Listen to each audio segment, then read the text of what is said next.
Show? Então o tema de hoje tem como título ponto de apoio. The point of apoio, não sei falar apoio em inglês, pois alguém me ensina fazendo favor. Por que eu dei o título de ponto de apoio? Uau! O que é ponto de apoio? Eu não sei na sua cidade, mas na nossa cidade de São José do Rio Preto, nós temos os pontos de apoio. O que são esses pontos de apoio? São locais onde as pessoas, os cidadãos comuns, levam seus resíduos domésticos, resíduos de entulho ou tranqueira que fica no quintal. Então lá você vai jogar o seu entulho doméstico, vai fazendo uma reforma, você vai jogar madeira, você vai jogar eletrodoméstico antigo. É ali que você joga tudo isso fora para ser reutilizado ou reaproveitado. No caso do entulho, nós temos uma fábrica numa cidade bem ao lado aqui de Rio Preto, onde ela pega o entulho e faz um produto novo, um agregado novo com esse resto de entulho. Tá? Então é bem legal os pontos de apoio daqui de Rio Preto. Resumindo então para você, o ponto de apoio é onde nós deixamos coisas velhas e que nos atrapalham para serem transformados em outros materiais ou com outros usos. Ponto de apoio. Eu fiz esse link diretamente com a fé. Sim, meus queridos, a fé é o nosso ponto de apoio. É nela que nós depositamos as nossas angústias, as nossas preocupações. É nela que a gente se prende procurando algo novo para a nossa vida. É com base nela que somos transformados diariamente. O nosso velho produto é depositado ali e dali então destinado para um outro local onde será transformado. Então o voo de hoje é para você que está querendo entender um pouquinho sobre fé. Nós vamos abordar alguns aspectos da fé que eu tenho certeza que você não ouviu essa abordagem, ok? Então, sem mais delongas, definições aqui para vocês. Graciete acredita que fé é acreditar em algo, alguém, em alguma coisa, ou mesmo que seja abstrato. Brenda, complemento do que crer, acreditar. Será a ação do acreditar. É o complemento de você acreditar. Gostei, Brenda. Nilce, tia Nilce, beijo para você. Fé é acreditar. Eu acredito que a fé é que você acredita no que não vê. A fé é você acreditar no que não vê. Fernando diz que fé é acreditar em algo que não está ao nosso alcance ou visão. Eu tenho fé que um dia nós vamos ter um aparelho acústico para barrar o som do trenzão aí. Mas até lá, tá aí o nosso somzinho para lembrar vocês de que o trem existe, ok? Então você que não tem trem na sua casa, ouça ele passar aí. Muito bem, pessoal, é isso aí. Vamos ver mais um pouquinho aqui. Uma definição de fé é tudo que vocês falaram. Vou resumir para vocês esse textão todo aqui. Fé é crer em algo ou alguma coisa, tá? Ou em alguém também. Então, o dicionário define fé como uma crença em algo ou alguma coisa ou em uma pessoa. Não necessariamente que para você crer, você precisa ver. É o que nós vamos conversar um pouquinho. Temos que ter em mente que fé é diferente da religião. E por que fé é diferente da religião? Qual que é a diferença entre a fé e a religião? Fé, nós acabamos de conversar, que é o que nós acreditamos. A religião nos impõe ou nos sugere dogmas como formas de demonstrarmos nossa fé, como forma de desenvolvermos nossa fé, de expressificar a nossa fé. Então, apesar de estarem juntas, não são a mesma coisa. Existem pessoas que são religiosas e que não têm fé no que professam. Enquanto pessoas que não têm religião, às vezes professam mais fé, mesmo sem todos aqueles dogmas. Até porque você seguir uma crença, um dogma, uma doutrina de uma igreja, sem o princípio que é a fé por trás daquela crença, não faz diferença nenhuma. Você está ali só fazendo alguma coisa por fazer. Então é bom que a gente não confunda. Muitas pessoas em Hebreus 11, versículo 1. Ora, a fé é o firme fundamento das coisas que se esperam. É a prova das coisas que não se veem. Hebreus 11, versículo 1. Depois, se você for no 3, ele vai falar que a fé é a certeza que Deus criou o mundo, das coisas que a gente não se vê. E no Hebreus 11, versículo 7 ou 6, salvo engano, fala que sem fé é impossível agradar a Deus. Outro textinho, 2 Coríntios 5, 7. Porque vivemos por fé e não pelo que vemos. A Bíblia defende que a fé, então, é crer em algo que nós não tocamos, é algo que a gente não vê. Fé é a gente desenvolver a confiança na esperança. Só que muitas pessoas usam esses textos como base para defender que a Bíblia aponta uma fé sem razão. E é aqui que eu quero concentrar o nosso programinha de hoje. Cara, biblicamente falando, a fé sempre está baseada numa razão. Paulo escreveu aos Hebreus porque ele tinha uma razão de escrever aquilo. Assim como escreveu aos Coríntios a definição de fé. Então, nossa fé, ela tem uma razão. Ela não é independente da razão. Não existe isso que as pessoas falam que a fé é uma coisa, a razão é outra. A gente vai conversar alguns pontos agora que nós vamos perceber a correlação das duas coisas. Fixou? Primeiro ponto. Será que é possível crer sem razão? Quais são as definições de razão? Eu até deixei em negrito aqui para vocês. Razão, capacidade para resolver alguma coisa através do quê? Do raciocínio. Aptidão para raciocinar, para compreender, para julgar a inteligência de modo abrangente. Raciocínio através do qual se consegue induzir ou deduzir algumas coisas. E aí vem mais algumas definições. Eu quero me ater a essas duas. Perceba que a razão tem como foco o raciocínio, tanto para resolver alguma coisa, alguma situação, como para compreender, como para julgar ou como para deduzir. Percebeu? Então, a razão seria, na prática, a lógica. Que a lógica é o nosso raciocínio. Eu odiava fazer exercício de lógica que raras vezes eu acertava tudo. Porque a lógica está muito interligada com nossos hábitos. Por exemplo, a lógica parte do nosso dia a dia. Vou dar um exemplo para você. Hoje aconteceu uma coisa interessante no trabalho. Nós temos a nossa querida tia Marley, que faz o nosso cafezinho, faz o nosso pãozinho. E quando nós chegamos no trabalho, está tudo pronto na mesa. Ao passar pela pista e olhar para a empresa, eu percebi que estava todo mundo do lado de fora. Automaticamente eu raciocinei que, pela lógica, a tia Marley não foi. Perceba que eu criei um pensamento lógico. Se tem gente para fora, é porque algo aconteceu. O que aconteceu? A Marley não tá. Se a Marley não tá, eu cheguei na conclusão que eu não teria meu café, velho. E a gente ficou com o cafezinho atrasado, sem pãozinho. Mano, foi muito triste. Mas enfim, essa é o tipo de lógica. Quer ver outra lógica? Você comprou e na sua compra deu R$13,50. E você dá uma nota de 20 para a caixa. Ela fala para você, tem 50 centavos? Você automaticamente raciocina que se você der 50 centavos, ela te voltará R$7 ao invés de R$6,50. Ou seja, o troco vai facilitar.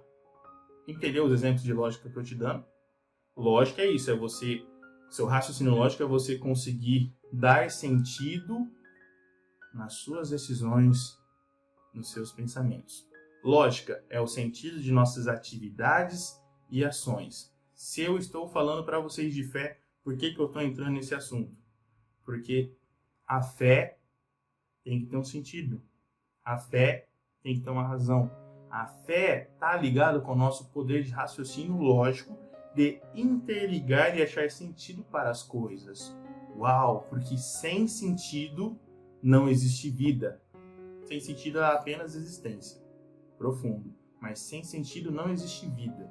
Há apenas existência. Se sua vida não tem sentido, você não está vivendo, você só está existindo. E nós já falamos que o voo quer te ensinar a viver e viver em grande estilo ao lado de Cristo e ao lado dos seus sonhos, dos seus objetivos. Não do dia para a noite. Uma evolução constante. Então você tem que ter em mente que a fé faz parte do nosso sentido de vida. É ela que nos direciona em algumas atitudes, em algumas decisões. E procurar o sentido, buscar o sentido da nossa vida, nos leva ao conhecimento, nos leva ao saber, nos leva ao entendimento e tudo isso nos leva à verdade. Uau, quanta coisa numa única frase, numa única questão, nosso ponto de apoio. É no ponto de apoio que nós depositamos tudo que não serve mais, tudo que não nos serve para nada. É na nossa fé que nós depositamos os pontos que queremos melhorar, os pontos que queremos aprender. É com a fé que nós buscamos entender a verdade sobre quem nós somos e quem Ele é. Verdade e razão. Nós temos um pequeno problema na sociedade atual, um pequeno grande problema, na verdade, não é nem pequeno, ele é gigante. A razão está sobrepondo a verdade. Existem coisas que virou relativo. É relativo esse certo ou errado, é relativo isso ou aquilo. Dependendo de onde você estiver buscando a sua verdade, a sua razão de fé estará mal fundamentada. E se sua mente não estiver limpa de sentimentos ruins, pensamentos negativos, a sua razão também estará comprometida. Nós estamos tão imbuídos com falsas verdades que a nossa razão para acreditar muitas vezes passa despercebido. E foi por isso que eu decidi encerrar o nosso ciclo do voo nessa primeira etapa com a fé. Porque a fé genuína ajuda a clarificar a sua mente a cada dia e te deixar mais próximo da verdade. Que verdade? Não preciso falar aqui que a verdade é a palavra de Deus. A verdade absoluta. É interessante que muitas pessoas não acreditam no que a gente está falando aqui. Muitas pessoas não vão acreditar que está assistindo o vídeo. Deixa eu falar para você. Essa é a verdade absoluta. Não existe eu acho, eu acredito, pelo meu modo de vista, pelo que eu estudei. A Bíblia é a nossa regra de fé. A Bíblia é a verdade. E a verdade está centrada em Cristo. Se você não entender isso, a sua razão de fé, o seu raciocínio lógico sobre a fé vai ficar deturpado. Se você crê que existem dois deuses aqui, dois deuses, um antigo, monstruoso, banal, que mata as pessoas à toa, e um novo que é amoroso, sua razão, sua verdade está deturpada, porque na Bíblia sempre existiu e sempre existirá apenas um Deus de amor e compassivo, justo e misericordioso. É um Deus que ama, mas é um Deus que aplica a justiça. É um Deus misericordioso, mas que não nos exime de nossas consequências. E as pessoas confundem isso. Se fossem dois deuses, eu não estaria aqui hoje, porque, mano, na moral, isso aqui tem nada a ver. Então, sem mais delongas. O problema da verdade, além de ela ser relativa, ela pode estar ligada com o nosso senso cultural da situação. Culturalmente falando, uma verdade pode se aplicar a mim, aos meus olhos, e não se aplicar aos outros. E é isso que a Bíblia vem quebrar de vez. Desta forma, se eu tenho uma visão deturpada, a minha razão lógica, o meu raciocínio lógico, irá induzir que a minha fé se aplica a mim em alguns aspectos e não aos outros. E vice-versa. Em que sentido? Existem pessoas, até cachorrinho falar, existem pessoas, respira, que acreditam que só pessoas da sua denominação serão salvas, que só pessoas que fazem tal coisa serão salvas. Isso não está escrito na palavra do Senhor, isso não está escrito na verdade. Então, uma visão errada da verdade, gera uma razão de fé deturpada. Todos têm direito, sim, à salvação por Cristo Jesus. Porém, quando você aceita essa salvação, a sua vida tem que sofrer algumas mudanças, e essas mudanças são gradativas. Eu gosto de relembrar isso para vocês, para não gerar aqui um infortúnio, principalmente para você que talvez esteja no nosso primeiro vídeo. O cara tá defendendo ali que posso fazer qualquer coisa que eu sou salvo. Você já foi salvo pelo sangue de Cristo. Mas para continuar desenvolvendo a sua maturidade na salvação, algumas atitudes, algumas ações devem e serão transformadas em nome de Jesus, pelo Espírito Santo, na sua vida. Show? Galileu Galilei. Galileu, Jesus. Não tem nada a ver com essa música, tá bom? Mas é porque eu vejo esse nome e eu lembro dessa música. A produção racha o bico aqui comigo, velho. Ele disse o seguinte, tá ok? Não me sinto obrigado, e eu concordo com ele, não me sinto obrigado a acreditar que o mesmo Deus que nos dotou de sentidos, razão e intelecto, pretenda que não os utilizemos. Percebeu? Não, vamos ler de novo. Não me sinto obrigado a acreditar que o mesmo Deus que nos dotou de sentidos, razão e intelecto pretenda que não os utilizemos. Resumindo para você, Galileu está falando assim, cara, eu não acredito que Deus te deu cérebro para você não usar. Entendeu? Até o trem concordou comigo agora. Esse pensamento de Galileu é a mais pura verdade. Eu estou fazendo esse rodeio todo para te falar o seguinte: Deus não é um Deus desordeiro, ele é um Deus organizado. E ele nos criou para utilizar da nossa mente, da nossa razão, do nosso intelecto. Então nossa fé não pode ser uma fé medíocre, uma fé ordinária. Nossa fé tem que ser uma coisa extraordinária. Eu vi um vídeo semana passada sobre isso aí, achei bem legal. Funcionário extraordinário, medíocre e ordinário. Então estou usando isso aqui para nós, beleza? Então nossa fé não pode ser uma fé mediana que, ai, um álcool, ai, acabou minha fé. Ai meu Deus, um mosquito, acabou minha fé. Nossa fé tem que ser baseada em coisas além dos nossos sentidos. Tem que ser coisas, tem que estar baseada em coisas além da nossa particularidade. Porque Deus não nos deu uma máquina perfeita como o cérebro para a gente jogar ele fora depois e ficar que nem tapados, só achando que fé está ligada com o emocional, só achando que fé está ligada com obras. A fé ela abrange muito mais que isso. Vou dar um exemplo para vocês de verdades. Eu falei que verdade nos induz à razão e nos induz à fé. Então, fé é crer em verdades. A verdade matemática é presente na nossa vida. Se você abastecer o seu tanque, vamos dar o exemplo da BIS, que a produção sentiu na pele o aumento do combustível, aqui a gente fala tudo atual. Você abastecia o tanque da BIS quando nós começamos nosso período de casamento, ela abastecia o tanque da BIS com R$10. Tá? Ontem ela gastou R$17 para encher o tanque, ou seja, uma verdade matemática. Eu estou deduzindo que ou eu estou pobre ou o combustível está caro. Isso é uma verdade matemática. Ou o combustível teve um aumento hoje também, a produção aumentou de novo, tudo, né? Desse jeito. E isso se aplica à minha linda motinha, amarelinha, para quem não sabe. Eu enchi o tanque com R$40. Eu e a produção que viajava bastante, com R$40 a gente fazia viagem tranquilo. A última vez que eu abasteci, deu quase 60. Uma verdade matemática, uma coisa que eu não tenho como duvidar que o combustível está aumentando. Um exemplo claro da verdade matemática. Agora eu vou dar um exemplo da verdade dedutível para você. O que é a verdade dedutível, Gustavo?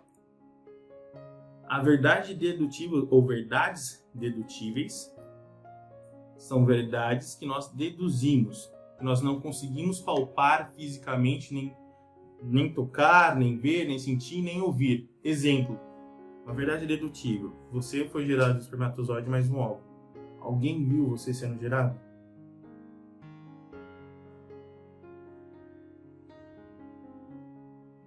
Eu não vi.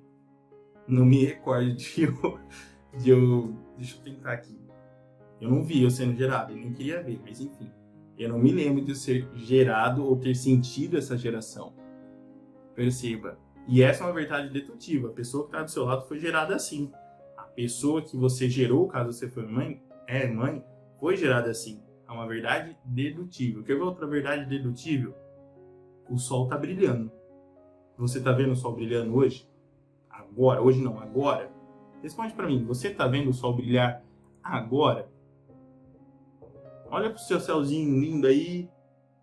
Hoje é lua cheia, pela minha agenda. Você está vendo o sol brilhar agora? Para quem está acompanhando no YouTube, a gente está fazendo nosso encontro hoje, dia 2 de março, às 21h31 da noite.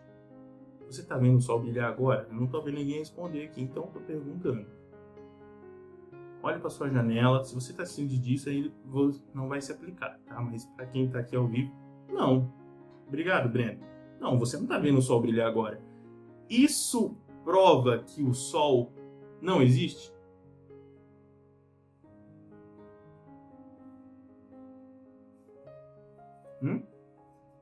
Isso é uma verdade dedutível. Não é porque eu não estou vendo o sol agora, não estou sentindo o seu calor, não é porque ele não está me torrando, porque ele está complicado ultimamente, que ele não exista. Verdades dedutíveis. Não é porque eu não toco, não sinto, não vejo de algum aspecto físico que não exista. Fé é crer em verdades, sejam elas matemáticas, sejam elas dedutíveis ou sejam elas inquestionáveis. Uma verdade inquestionável. Deus é o nosso Criador, Deus é o nosso Redentor, Deus é o nosso resgatador. São verdades inquestionáveis. Por isso que a fé é o nosso ponto de apoio. Entendeu onde eu quero chegar com o nosso voo de hoje? Está conseguindo captar a ideia do voo de hoje? É exatamente isso. Eu estou aqui para falar para você, meu querido, minha querida, que fé não são emoções. Fé não são apenas provas. Fé é crença em algo que não muda. Cristo Jesus. Só que esta fé que nós vamos desenvolvendo com Ele vai sendo refletida em outros locais, em outras situações. Eu coloquei a imagem aí do São Tomé. Todo mundo sabe, a Graciete até colocou ali, só acredito vendo, que São Tomé duvidou, não estava crendo que Cristo tinha ressuscitado. E cara, eu vou falar para você, ele foi a pessoa com mais fé naquele momento que os discípulos. Por quê? Porque ele acreditou mesmo quando ele não tinha motivos para acreditar. Primeiro ponto, que ele poderia acreditar que Cristo tinha ressuscitado. Ele conviveu com Jesus. Ele viu Cristo ressuscitando as pessoas, ele viu Cristo curando as pessoas, ele conviveu com Jesus e percebeu que ele era um ser diferente. Então, só a convivência que ele tinha com Jesus já era um indicativo lógico de que ele deveria crer que Cristo havia ressuscitado, mas ele não acreditou mesmo assim. Segundo ponto, que ele poderia acreditar na ressurreição de Jesus. Cristo falou para os discípulos que ele iria morrer e ressuscitar ao terceiro dia. Então, a convivência e a palavra de Jesus. Tomé tinha a palavra de Cristo de que ele ressuscitaria. Mais uma perspectiva lógica para ele acreditar na ressurreição de Jesus, e ele não acreditou. Outro ponto. Não tinha por que os discípulos mentirem a respeito da ressurreição de Cristo. E estava todo mundo abalado, estava todo mundo sentido com a morte de Jesus. Por que eles iriam inventar uma história da carochinha falando que Jesus havia ressuscitado? Pela lógica, não faria sentido nenhum ser mentira a ressurreição de Jesus. E Tomé mesmo assim não acreditou. Quarto e último motivo que Tomé não creu na ressurreição de Jesus. Não tem como todo mundo ter a mesma alucinação. Tem estudos que provam que é possível sim, mas é improvável que mais de 5 pessoas tenham a mesma alucinação. Então era improvável que todos os outros restantes dos discípulos, mais as 2 mulheres, estivessem alucinando que Jesus havia ressuscitado. Então 4 pontos lógicos para Tomé crer na ressurreição de Jesus, e ele não acreditou. Aí Cristo veio chegar e falar: toca minha mão, vê aqui, ó, para ver se eu não sou ressurreto. Quantas vezes nós deixamos de acreditar em Cristo, mesmo tendo pontos lógicos para isso?